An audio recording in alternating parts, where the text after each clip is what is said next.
Hello student, very good evening. I hope you are fine.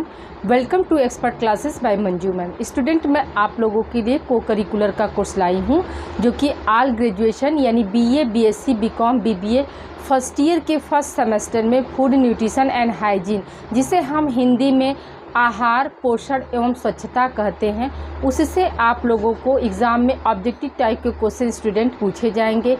अभी तक आप लोगों का expert classes by Manju ma'am के द्वारा यूनिट फर्स्ट का 4th चैप्टर कंप्लीट हो गया है, यानी टोटल यूनिट फर्स्ट आप लोगों का मेरे द्वारा कंप्लीट हो चुका है। आज उसी का मैं प्रैक्टिस सेट लेकर आप लोग के सामने उपस्थित हुई हूँ स्टूडेंट। तो आज आप लोगों का मैं क्विक रिवीजन करा रही हूँ स्टूडेंट, जिससे जितने भी मतलब पूर्व की क्लासेस में हमने पढ़ाया है आप लोगों को, जो भी स्टडी कराया है, आज उसका एक रिवीजन क्लास है, उसी को हम प्रैक्टिस सेट के ज़रिए समझते हैं स्टूडेंट। ठीक है, तो अभी तक आज आप लोगों को बहुत दिन के बाद हम फर्स्ट सेमेस्टर की क्लास स्टार्ट कर रहे हैं, क्योंकि आप लोगों के जो सीनियर्स हैं जिनका सेकेंड सेमेस्टर 4th सेमेस्टर है, तो उनका हम MCQ सीरीज इसी चैनल पर स्टार्ट किए थे स्टूडेंट, तो इसीलिए तैयार करना पड़ा। तो आइए स्टूडेंट, अब आप ही लोग का कोर्स चलेगा स्टूडेंट। इस समय अभी फर्स्ट सेमेस्टर का ही कोर्स आप लोगों का चलेगा स्टूडेंट। तो आइए स्टूडेंट, हम बिना समय गंवाए देखते हैं। पहला क्वेश्चन है आपका स्टूडेंट कि ये पदार्थ पहले खाद्य समूह में आते हैं स्टूडेंट। तो हमने स्टूडेंट आप लोगों को क्लास में बताया था कि खाद्य समूह का मतलब क्या है, फूड ग्रुप्स। तो फूड ग्रुप्स जो होते हैं कितने तरह के होते हैं, तो एक था कृषि अमेरिका राज्य के अनुसार हमने दिया था, तो जो कि 11 आधारभूत भोज्य समूह थे, और भारत के अनुसार यानी ICMR के अनुसार क्या था स्टूडेंट, तो 5 भोज्य समूह थे स्टूडेंट। तो देखिए स्टूडेंट, आपका क्या पूछ रहा है क्वेश्चन कि ये पदार्थ पहले खाद्य समूह में आते हैं।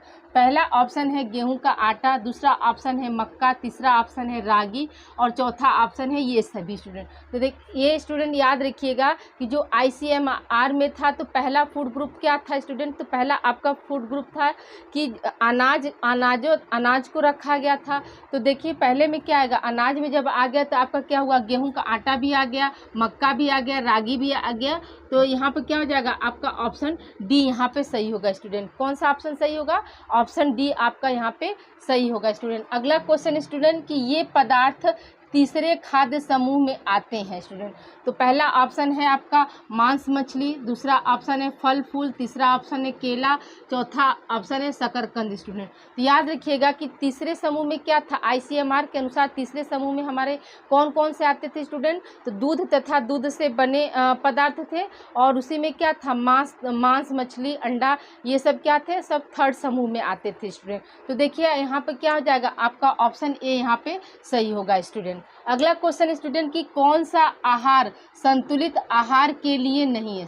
ठीक है, कौन सा आहार संतुलित आहार के लिए नहीं है स्टूडेंट। याद रखिएगा यहाँ पर शब्द क्या आ रहा है स्टूडेंट, नहीं शब्द आ रहा है। तो देखिए पहला ऑप्शन है तला भुना, दूसरा ऑप्शन है दूध, तीसरा ऑप्शन है फल, चौथा ऑप्शन है चपाती। तो देखिए स्टूडेंट, दूध तो आता ही है संतुलित आहार के अंतर्गत, और क्या है, फल भी आता है, चपाती मतलब रोटी पराठा, ये सब भी क्या है, आपके संतुलित आहार के अंतर्गत आते हैं स्टूडेंट। ठीक है, तो इसमें कौन सा ऑप्शन आपका सही हो जाएगा, ऑप्शन ए आपका सही हो जाएगा स्टूडेंट। तला और भुना हुआ जो होता है वो क्या है, आपका संतुलित आहार के अंतर्गत नहीं आता स्टूडेंट। ठीक है, आहार आयोजन से क्या लाभ है स्टूडेंट। पहला ऑप्शन है आपका कि समय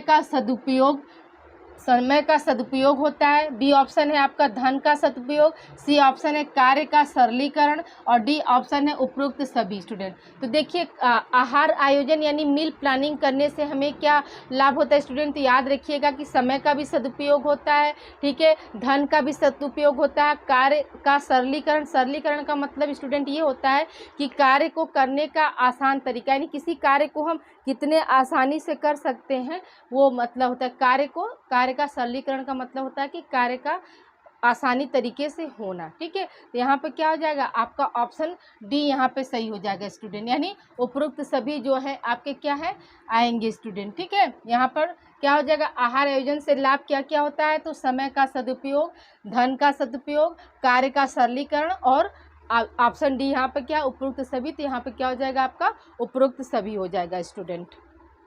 अगला क्वेश्चन है स्टूडेंट आपका आहार आयोजन का चरण है, ठीक है। आहार आयोजन का चरण है यानी स्टेप ऑफ मील प्लानिंग कौन कौन सा होता है। तो ऑप्शन ए है आपका पारिवारिक सदस्यों, देखिए पारिवारिक सदस्यों की पोषण संबंधी आवश्यकताएं ज्ञात करना। बी ऑप्शन है आहार आयोजन में वर्गों का प्रयोग करना। सी ऑप्शन है संतुलित आहार तालिकाओं का प्रयोग करना। और डी ऑप्शन है उपरोक्त सभी स्टूडेंट। तो देखिए मील प्लानिंग में स्टेप कौन कौन सा आता है स्टूडेंट। तो आपका क्या होगा, पारिवारिक सदस्यों को पोषण संबंधी आवश्यकताएं ज्ञात करना भी होता है, फिर आहार आयोजन में वर्गों का प्रयोग करना भी होता है, और क्या है संतुलित आहार तालिकाओं का भी हम प्रयोग करते हैं। यानी यहाँ पे क्या हो जाएगा आपका ऑप्शन डी सही हो जाएगा स्टूडेंट, यानी उपरोक्त सभी यहाँ पर हो जाएगा। अगला क्वेश्चन स्टूडेंट की आहार आयोजन को प्रभावित करने वाले तत्व नहीं है। आपका ऑप्शन ए है अध्ययन, ऑप्शन बी है आयु, ऑप्शन सी है रुचि और ऑप्शन डी है लिंग स्टूडेंट। तो देखिए स्टूडेंट आहार आयोजन को प्रभावित करने वाले क्या पूछ रहा है स्टूडेंट, तत्व नहीं है, यानी कौन सा कारक इसमें नहीं है। तो आपका ऑप्शन क्या है, ए अध्ययन होगा, हो गया। तो ऑप्शन बी क्या है, आयु। आयु तो आयु जो है आहार आयोजन को प्रभावित करता है। रुचि भी क्या होता है, वो भी आपका मतलब रुचि इच्छा ये सब क्या होता है, ये भी आपके क्या है मील प्लानिंग को प्रभावित करते हैं। लिंग मतलब लड़कियों को क्या पसंद है, लड़कों को क्या पसंद होता है खाना पीना, ये भी क्या करता है, ये भी आपको प्रभावित करता है। लेकिन जो अध्ययन है स्टूडेंट, तो अध्ययन जो है आपका क्या है मील प्लानिंग को प्रभावित नहीं करता है। अगला क्वेश्चन स्टूडेंट की संतुलित आहार न ग्रहण करने से व्यक्ति पर क्या प्रभाव पड़ता है। ठीक है, संतुलित आहार न, स्टूडेंट न पर ध्यान दीजिएगा, न मतलब नहीं ग्रहण करने से व्यक्ति पर क्या प्रभाव पड़ता है। तो आपका ऑप्शन है ए है आपका शारीरिक शक्ति की क्षीणता, ऑप्शन बी है कमजोरी, ऑप्शन सी है भार में कमी और ऑप्शन डी है उपरोक्त सभी। तो स्टूडेंट याद रखिएगा कि संतुलित आहार ग्रहण नहीं करने से व्यक्ति के स्वास्थ्य पर क्या प्रभाव पड़ेगा, मतलब व्यक्ति के पर या व्यक्ति के स्वास्थ्य पर। क्वेश्चन यही आपका है कि व्यक्ति पर, तो हम क्या समझेंगे व्यक्ति पर का मतलब क्या कि व्यक्ति के सेहत से बात हो रही है,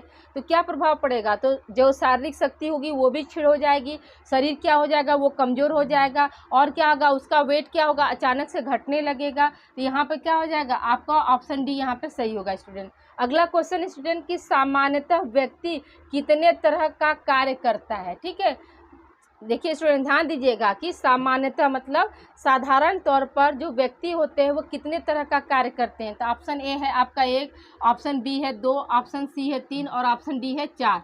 स्टूडेंट याद रखिएगा कि कोई भी व्यक्ति सामान्यतः जो होता है वो 3 तरह का कार्य करता है, शारीरिक कार्य, मानसिक कार्य और सामाजिक कार्य। ठीक है, तो यानी ऑप्शन यहाँ पर क्या हो जाएगा, सी ऑप्शन सही हो जाएगा स्टूडेंट। ठीक है, अगला क्वेश्चन स्टूडेंट की उपवास में BMR हो जाता है।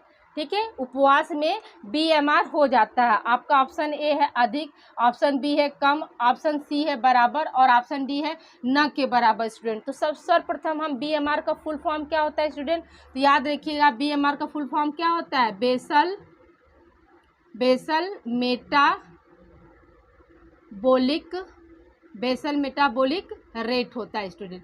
BMR का फुल फॉर्म क्या होता है, बेसल मेटाबॉलिक रेट होता है। तो जब कोई भी व्यक्ति उपवास करता है स्टूडेंट, तो याद रखिएगा कि उपवास के दौरान क्या होता है, उस व्यक्ति का जो BMR है यानी बेसल मेटाबॉलिक रेट है वो क्या हो जाता है, कम हो जाता है स्टूडेंट, यानी ऑप्शन बी आपका यहाँ पे सही होगा। अगला क्वेश्चन स्टूडेंट की ज्वर की स्थिति में बढ़ जाता है। ठीक है, ज्वर की स्थिति में क्या बढ़ जाता है, तो आपका ऑप्शन ए है DMR, ऑप्शन बी है BMR, ऑप्शन सी है ICMR और ऑप्शन डी है इनमें से कोई नहीं। स्टूडेंट तो याद रखिएगा कि ज्वर की स्थिति में क्या होता है, हमारा जो बेसल मेटाबॉलिक जो रेट है BMR क्या हो जाता है, वो बढ़ जाता है। एक टर्म यहाँ पे स्टूडेंट आया है ICMR। ठीक है, ICMR, तो इसका फुल फॉर्म क्या होता है स्टूडेंट, याद रखिएगा इसका फुल फॉर्म होता है Indian council of medical research. Student याद रखिएगा इसका फुल फॉर्म क्या होता है, इंडियन काउंसिल ऑफ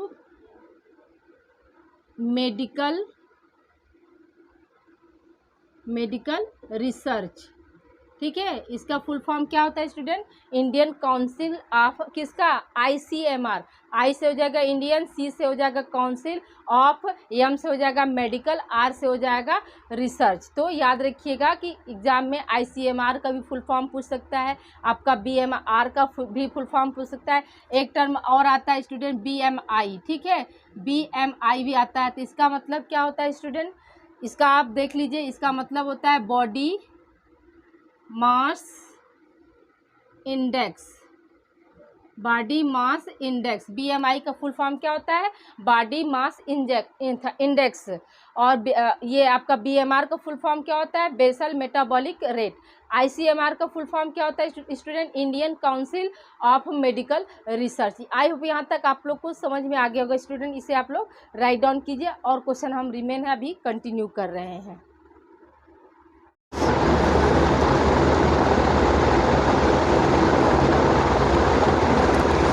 आइए स्टूडेंट हम लोग आगे बात करते हैं। देखिए अगला क्वेश्चन है आपका, ऊर्जा मापने वाली इकाई को क्या कहते हैं? ठीक है, ऊर्जा मापने वाली इकाई को क्या कहते हैं? तो पहला ऑप्शन है कैलोरी, दूसरा ऑप्शन है भोजन, तीसरा ऑप्शन है न्यूटन, चौथा ऑप्शन है रक्तचाप। तो स्टूडेंट याद रखिएगा कि ऊर्जा मापने वाली इकाई को, इकाई मतलब यूनिट्स कहते हैं इंग्लिश में, तो उसको हम क्या कहते हैं स्टूडेंट? तो कैलोरी कहते हैं। क्या कहते हैं? कैलोरी कहते हैं या कैलोरी कहते हैं। ऊर्जा मापने वाली इकाई को हम क्या बोलते हैं?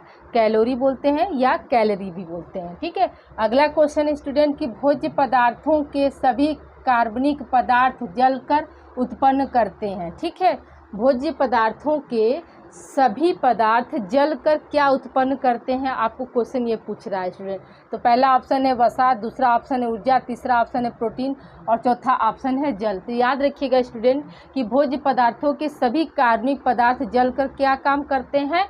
तो ऊर्जा उत्पन्न करने का कार्य करते हैं। अगला क्वेश्चन है स्टूडेंट कि कैलोरी द्वारा ऊर्जा मापन की प्रक्रिया को कहते हैं। ठीक है, कैलोरी मीटर द्वारा ऊर्जा मापन की प्रक्रिया को क्या कहते हैं? तो आपके ऑप्शन है, ऑप्शन ए है थर्मामीटर, ऑप्शन बी है लैक्टोमीटर, ऑप्शन सी है सेंटीमीटर और ऑप्शन डी है कैलोरीमीटर। तो स्टूडेंट याद रखिएगा कि कैलोरीमीटर द्वारा ऊर्जा मापने की प्रक्रिया को हम क्या बोलते हैं?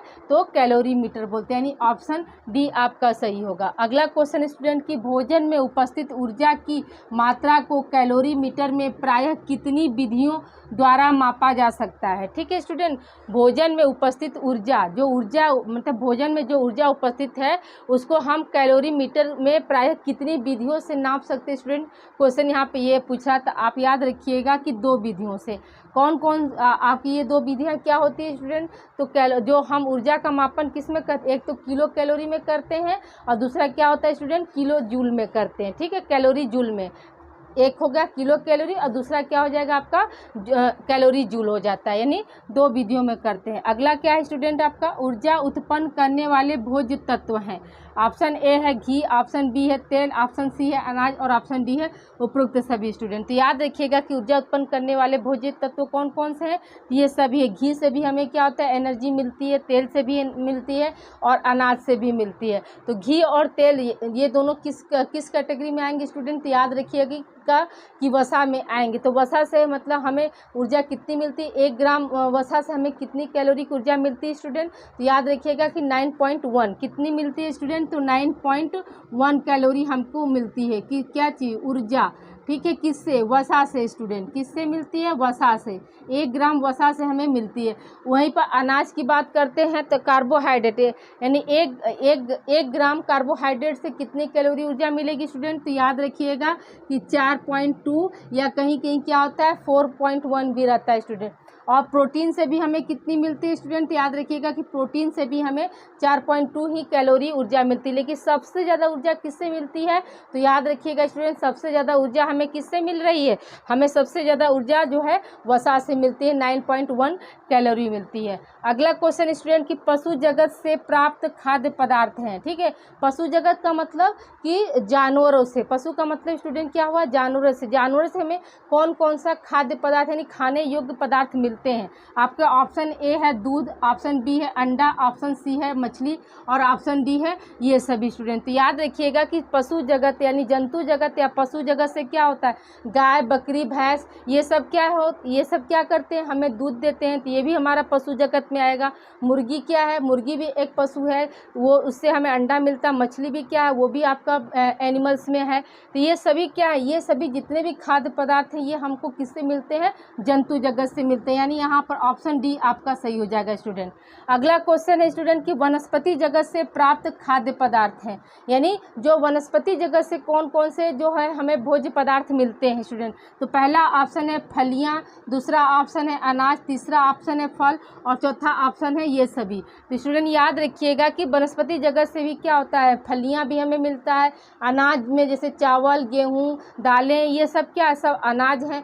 फल में आपके जैसे केला पपीता सेब कीवी ये सब क्या फ्रूट्स है। तो ये सभी के सोर्स क्या होते हैं, तो सभी जो ये सोर्स हमारे क्या है वनस्पति जगत से प्राप्त होने वाले हैं। तो इसलिए यहाँ पे क्या हो जाएगा, आपका ऑप्शन डी यहाँ पे सही हो जाएगा।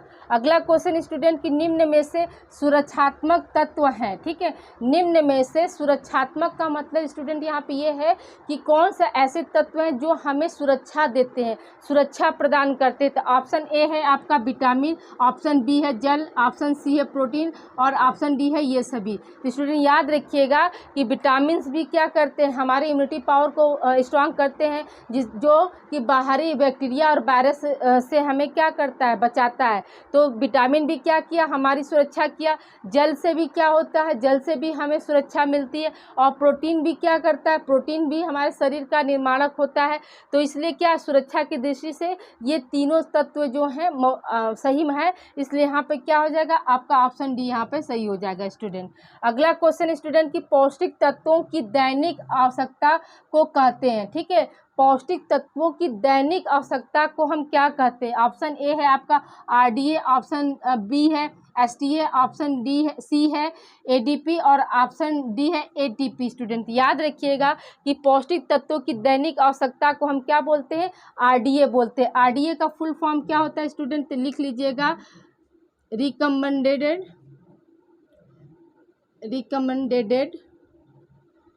Dietary allowance,